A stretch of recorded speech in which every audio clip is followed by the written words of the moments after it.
Faire la correction de l'exercice, c'est l'étude de mouvement d'une particule chargée dans un champ magnétique uniforme, mais au lieu d'utiliser le repère mobile de Freinet, on va traiter cette étude, on va la faire dans un repère cartésien au IJK.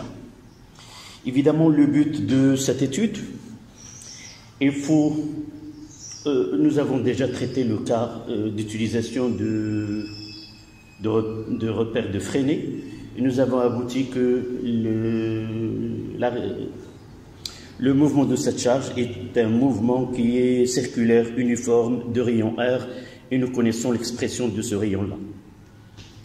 Le but de cet exercice, c'est d'utiliser un autre référentiel ou un autre repère qui est cartésien, et vous allez vous rendre compte que les équations différentielles sont différentes et les solutions aussi sont différentes, mais en réalité, lorsqu'on atteindra, la nature du mouvement, le rayon de la trajectoire, on va trouver que les mêmes conclusions seront tirées soit qu'on traite dans un référentiel, dans un repère cartésien ou dans un repère Freinet. Peu importe la méthode mathématique, la réalité c'est que cette charge, il aura un mouvement circulaire uniforme dans ce champ magnétique uniforme. Et vous allez vous rendre compte pourquoi on a pu utiliser le repère de Freinet. C'est facile à mettre en évidence la nature du mouvement et de déterminer le rayon de la trajectoire. Et vous allez voir dans ce cas-là la difficulté qu'on peut trouver lorsqu'on traite le problème dans un repère qui est cartésien. Donc la première question. On va commencer par la première question demandée. C'est, voici, je rappelle, vous avez déjà l'énoncé de l'exercice. En appliquant la deuxième loi de Newton dans le référentiel terrestre considéré comme galiléen, montrer que l'équation différentielle que vérifie y de t est de la forme y2 points plus q fois b sur m le tout au carré fois y est égal à 0. Ça, c'est l'équation différentielle. Je rappelle que la charge est considérée comme un point matériel, puisqu'il est infiniment petit, et par la suite, on ne parlera pas de HG, HG ou VG, on parlera de A et de G, même si on écrit l'écriture, ça ne différencie en rien. Donc, je commence par les données que nous avons déjà. Nous avons OG 0, C 0, 0, 0, et le vecteur vitesse initiale, elle est 0 sur Y, là c'est V0 et là c'est 0. Vous l'avez déjà ici, d'accord? Voilà V0 selon l'axe OY, et pour B, pour faciliter l'étude, pour B, c'est un vecteur où c'est 0 sur X, 0 sur Y et moins B sur Z. N'oublions pas que Q est positif, considéré positif dans cet exercice.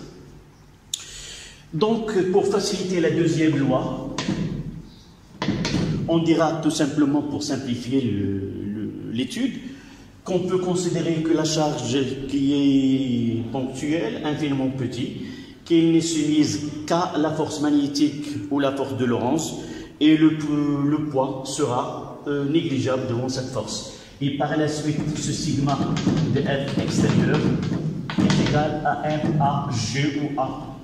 Je ne différencie pas entre les deux écritures. Et par la suite, on aura QV vectoriel B est égal à M d carré de OM sur dt de une autre écriture parce qu'on demande une équation, il y a la dérive seconde des coordonnées de au M ou dans ce cas-là, c'est au G. D'accord? Donc, je vais écrire une écriture simple. C'est que V, c'est quoi? C'est que fois V, c'est 0. C'est que fois V, 0, c'est que fois V, de façon générale. Ça, à l'instant t est égal à 0.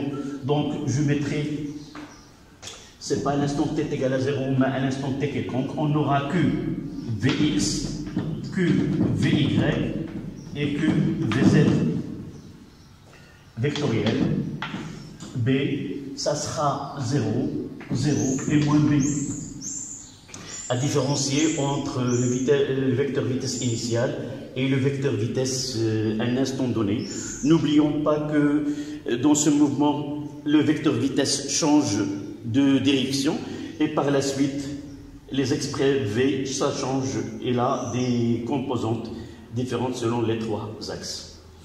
Donc, ce produit-là, ça nous donne quoi? Donc, pour avoir sur l'axe des X en bas, cette partie-là, et ça donne Q, Vy fois B avec le signe moins. Donc, c'est moins Q fois B et de constante. Et je vais remplacer Vy par quoi? Par Y point.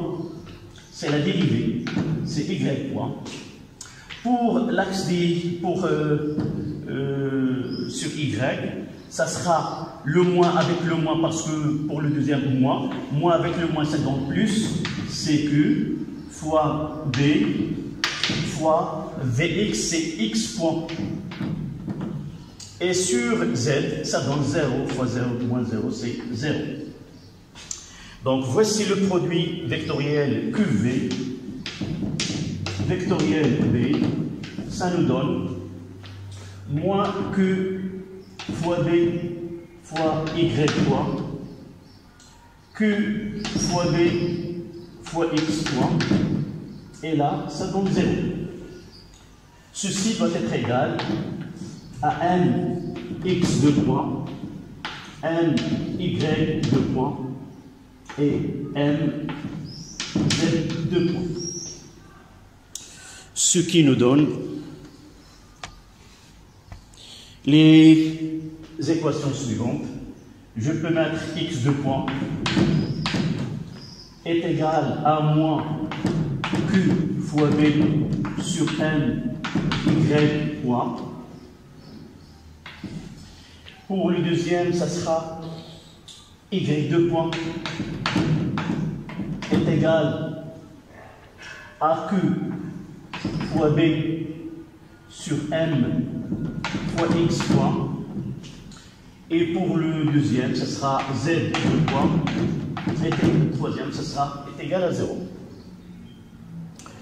Donc je vais nous numéroter celle-là le 1, et là le 2, et là le 3. Nous voulons une équation différentielle en Y. Donc, d'abord, je vais préparer, je dois substituer sur X, j'ai d carré, D2 de Y, c'est D2. Donc, de cette partie-là, de l'équation 1, je vais essayer d'aboutir à, je fais la primitive, c'est X point, plus est égal à moins Q fois B sur M Y, plus une constante. La constante d'intégration. Pour déterminer la valeur de C, il suffit de revenir à l'état initial, à l'instant t est égal à 0. Vous voyez là, à t est égal à 0, y0 est égal à 0, et v selon l'axe, selon x est égal à 0. Ça veut dire que x point 0 est égal à moins que b sur m y0 plus c. Je remplace de là et je trouve que ce c est égal à 0. Ce qui permet d'écrire maintenant cette équation-là. D'abord, ça sera, celle-là, ça sera x point est égal à moins q fois b sur m fois y. Et je vais substituer y de là, ce x point, je vais le remplacer. Donc, dans l'équation 2,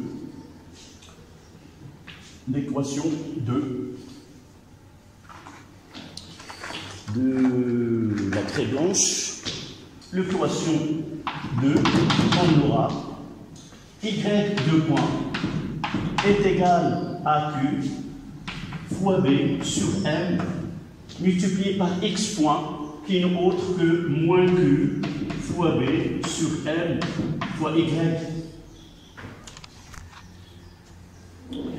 Et de là, je vais ordonner cette écriture et je vais écrire que d2 y sur dt2 plus de l'autre côté ça sera ceci c'est q fois b sur m le tout au carré fois y est égal à 0. Voilà l'équation demandée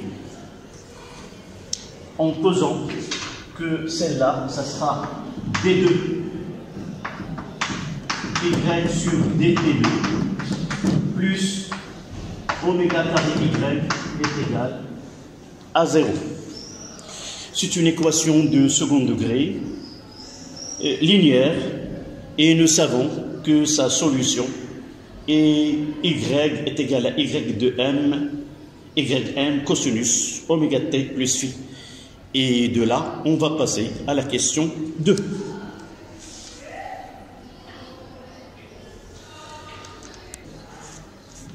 Question 2, en admettant que la solution, deuxième question, la réponse à la deuxième question, on admet que la solution de l'équation différentielle que vérifie y de t est égale à ym cosinus de oméga t plus phi.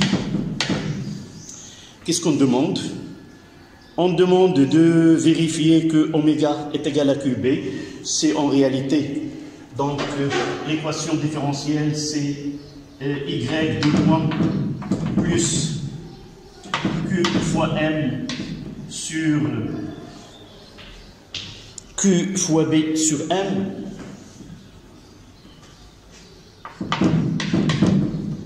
au carré y égale à 0. Donc, si on réalise une dérivée y de point de p, la dérivée seconde, ça donnera moins oméga carré ym cosinus de oméga t plus phi. En écrivant cette équation d'une autre manière, c'est y de point est égal à moins q fois b sur m au carré ym cosinus de oméga t plus phi. Et par comparaison, on en déduit tout simplement que oméga est égal à q fois b sur m. Aussi, il nous demande l'expression. Donc, de là, oméga est égal à 2pi sur t.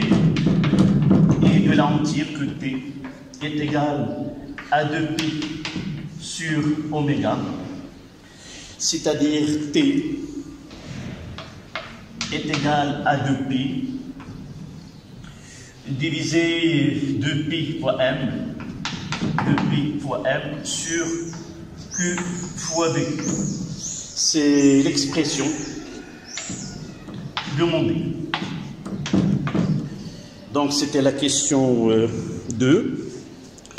Voilà. Deuxième question. C'était la question 2.1. Là, c'est la question 2.1. Et la question 2.2, c'est déterminer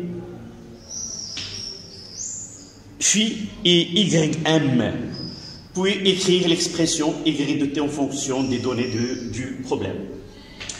Donc, revenons à l'équation y de t, c'est la question 2. Y de t est égal à ym cosinus de oméga t plus phi. À l'instant t est égal à 0, ça donnera ym cosinus de phi, puisque t est égal à 0. Et d'après les données, y0 est égal à 0, ce qui donne à cosinus de phi est égal à 0. Ça veut dire que phi est égal à plus ou moins plus 1/8. Et pour définir laquelle est acceptable, il suffit de réaliser y.0. C'est la vitesse à l'instant t est égal à 0, selon l'axe des y. Ça donne moins ym oméga sinus de phi. Je dérive et je remplace t par 0. Et dans les données, celle-là, elle est positive. Parce qu'il est dirigé, vous voyez là, il est dirigé selon, dans le sens positif de l'axe Y. De même là. D'accord? Voilà. Donc, ce qui nous donne le choix de dire que phi doit être négatif. Et par la suite, phi est égal à moins pi sur 2. Il nous reste à déterminer ym. Revenons à ce y de t, la dérivée, là. Donc, je reviens pour déterminer ym. y.0 est égal à moins ym fois oméga fois sinus de moins pi sur 2. Maintenant, je connais phi, je le remplace. Et celle-là, ça donne quoi? C'est est égal à ym oméga. Puisque sinus de moins pi sur 2, c'est moins 1. Moins avec le moins, ça donne 1. Donc, ym. Et c'est quoi y.0? Est égal à 0. D'après le choix, d'après les données. Et de là, on tire que ce ym est égal à V0 sur oméga. Ça veut dire quoi? Je remplace oméga, c'est V0. Divisé par oméga C, j'aurai la M et j'aurai la Q fois B. Voici ym de t. Et finalement, j'écrirai l'expression de ym de t de l'autre côté.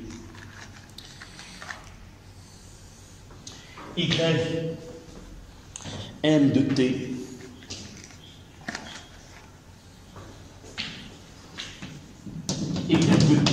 ça donne, c'est V0 fois M sur Q fois B fois cosinus de oméga CQ fois B sur M fois T moins Pi sur 2. Voilà l'expression de Y de T. Ça, c'était la question de 2. L'expression de Y de T en fonction de données de problème, la masse, la vitesse initiale, et Q et B. Ce qui nous ramène à la question 3. Donc, je reviens à ce côté-là et je vais essayer de reprendre l'espace.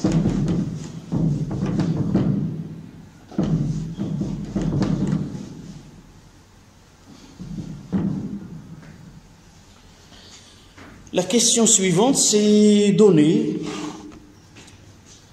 Troisièmement, établir l'expression de x de t en fonction de données de problème. Donc, x de t, on va revenir à une relation précédente. Là, c'était troisième question. Troisième question. Et je veux revenir à une expression que nous avons déjà établie. C'est x point est égal à moins q fois b sur m fois y de t. Ça veut dire que x point de t est égal à moins q fois b sur m fois cette expression que nous avons déjà établie de l'autre côté. celle-là. Et c'est V0 fois M sur Q fois B fois cosinus, je simplifie par oméga t moins pi sur 2, uniquement pour simplifier l'écriture. Et vous voyez que M se simplifie, QB se simplifie, et ça donne x point de t est égal tout simplement moins V0 fois cosinus de oméga t moins pi sur 2. Et pour arriver à l'expression de x de t, il suffit de chercher la primitive de moins V0 cosinus de oméga t moins pi sur 2 fois dt. Donc la primitive de cosinus c'est sinus, donc j'aurai c moins v sinus moins V0 sinus de oméga t moins pi sur 2. Et de là, voici l'expression de x de t. Il suffit maintenant de remplacer sur oméga 0. Là, sur oméga. C'est 1 sur oméga, c'est moins V0 sur oméga. Sinus de oméga t moins pi sur 2. Je remplacerai oméga par sa valeur et j'écrirai que x de t est égal moins V0. Oméga c'était Q fois B. Q fois B et là c'est M. Sinus de oméga t moins pi sur 2. Je garderai ce moins pour des questions qu'on aura par la suite, afin de répondre à la question, la cinquième, la nature de la trajectoire. D'accord? Voilà x de t et voilà y de t. On passe maintenant à l'expression z de t.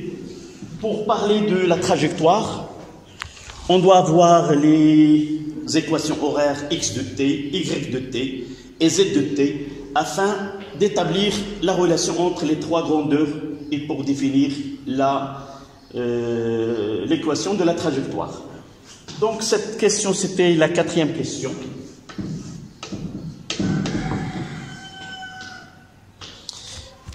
La quatrième question,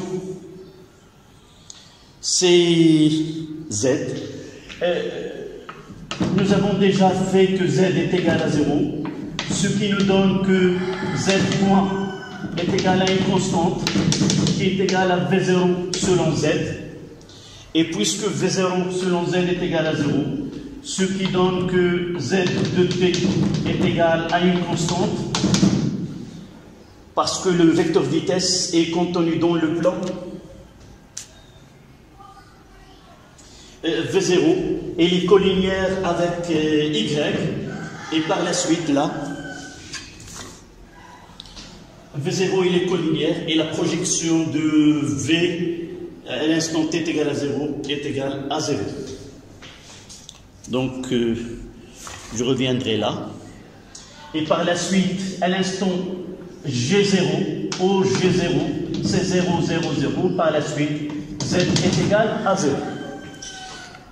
Ce qui nous donne que le mouvement de cette particule est un mouvement plan, parce que l'équation horaire selon l'axe Z est nulle. Il ne reste que deux coordonnées, x de t et y de t.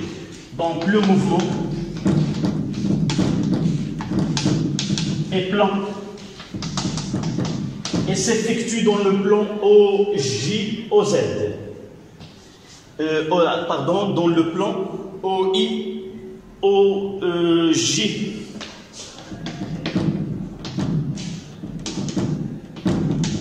Puisque nous avons x et y, nous n'avons pas z. Donc l'équation de la trajectoire, je vais mettre les deux grandeurs là. X de t est égal à moins V0 fois M sur Q fois B sinus de oméga T moins Q sur 2 et Y de T est égal, la voici, c'est V0 M sur Q fois B cosinus de oméga T plus moins Q sur 2. Et vous voyez, si je réalise le carré, x carré de t plus y carré de t est égal à combien? Est égal à ce V0 sinus carré plus cosinus carré, ça donne 1, ça donne V0 fois m sur q fois b, le tout au carré. Et là, j'ai l'équation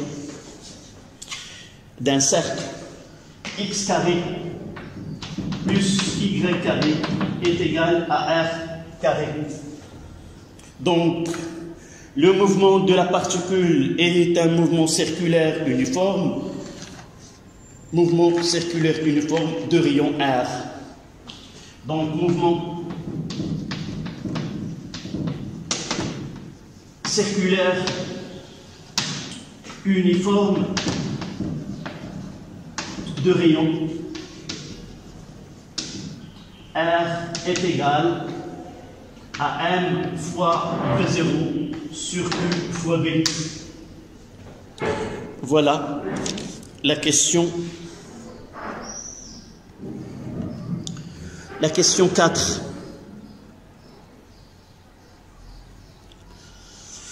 La dernière question, c'est pas très...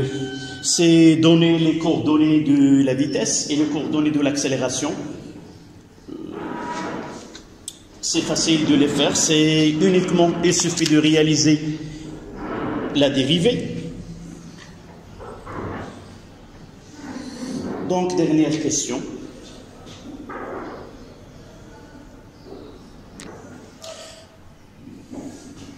Donc, la cinquième question. On demande de A de T et V de T. Sans oublier que OG, nous avons OG, c'est X de T, Y de T et là Z de T. Nous avons déjà déterminé les expressions de ces grandeurs-là. Nous avons X de T, c'est moins Q, c'est moins M V0 sur Q fois B, sinus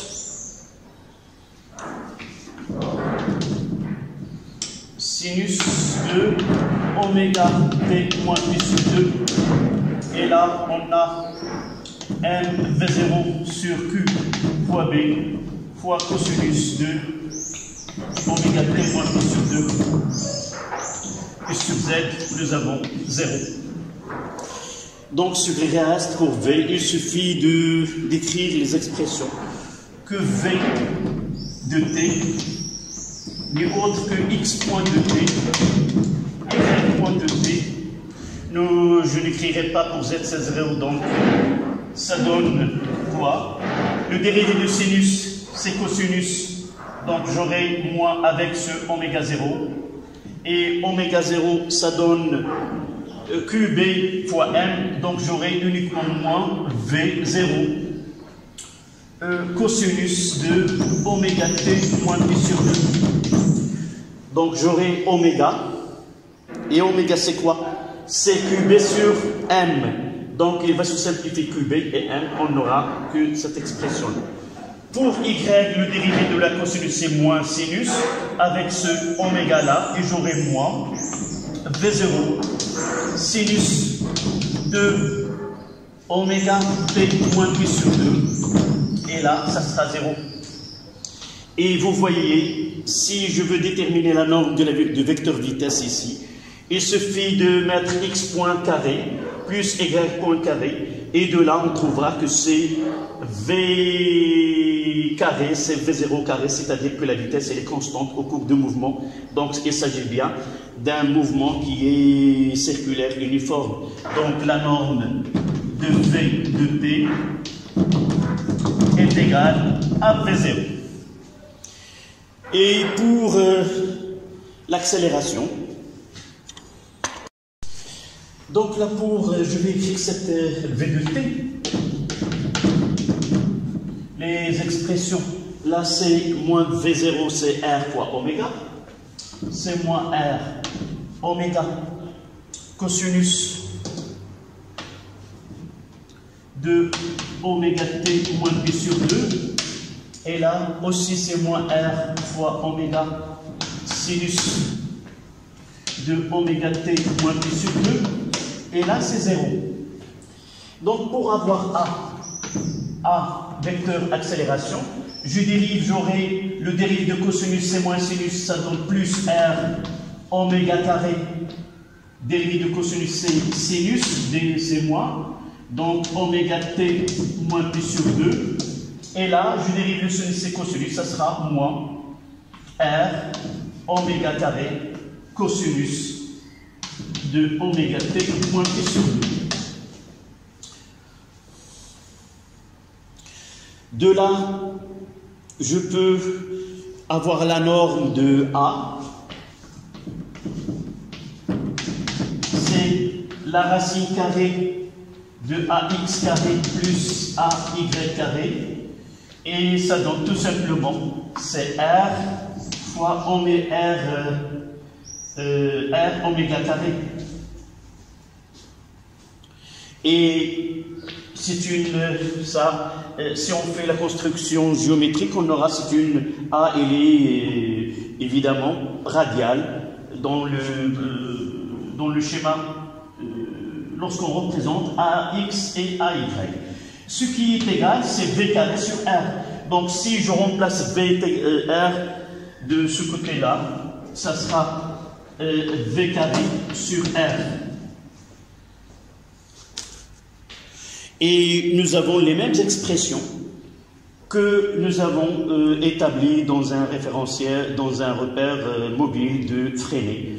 Donc, même résultat, mais un procédé mathématique qui est différent. Voilà, deux méthodes différentes. Une qui est la plus difficile, c'est, et vous voyez, en suivant cet exercice, vous voyez bien que Freinet a raison de faire ce changement d'étude au lieu d'utiliser un repère cartésien et là donner ce repère mobile avec des coordonnées non cartésiennes. D'accord? Merci, voilà la fin de l'exercice.